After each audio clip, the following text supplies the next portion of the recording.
Dear diary, मैंने आज कुछ लफ्ज़ लिखे हैं।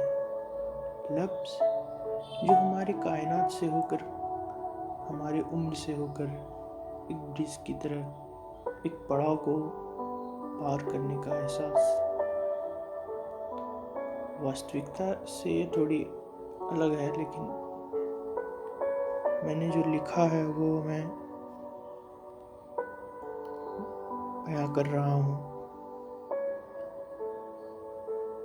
प्रेम महज एक लफ्ज़ नहीं, बल्कि पूरी कायनात है, या उससे भी ज़्यादा गहरा एक एहसास, जहाँ शून्य से अनंत तक का होने का न होने का अनुभव हो। ऐसा मानो थाली में सजे 100 व्यंजन भी उसी एहसास से भरे हो।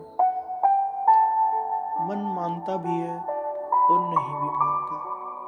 कैसे सोचूं, बोलूं, समझूं, गाऊं या कुछ ऐसा लिखूं कि पढ़कर उसे वही एहसास हो।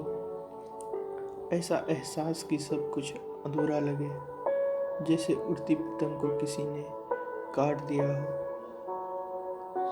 महज आंखों से नहीं, रूह के हर जर्रे तक उस अनुभव की चिंगारी, जिसे कोई लौ दे रहा हो।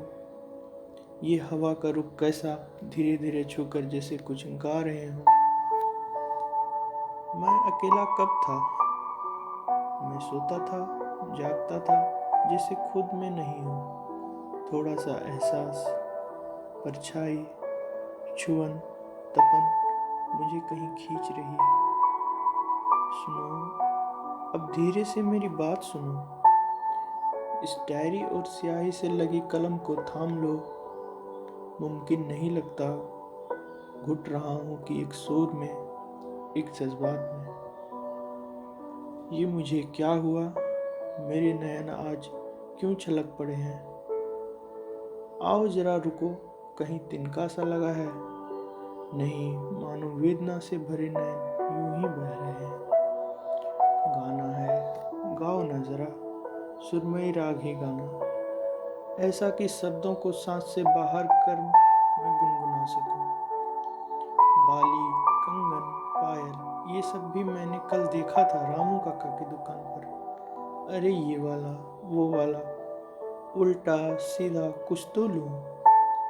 शायद वही रंग, वही रुंझुन, जैसे खुद से ही पसंद की बात खुद के लिए कर रहा हूँ।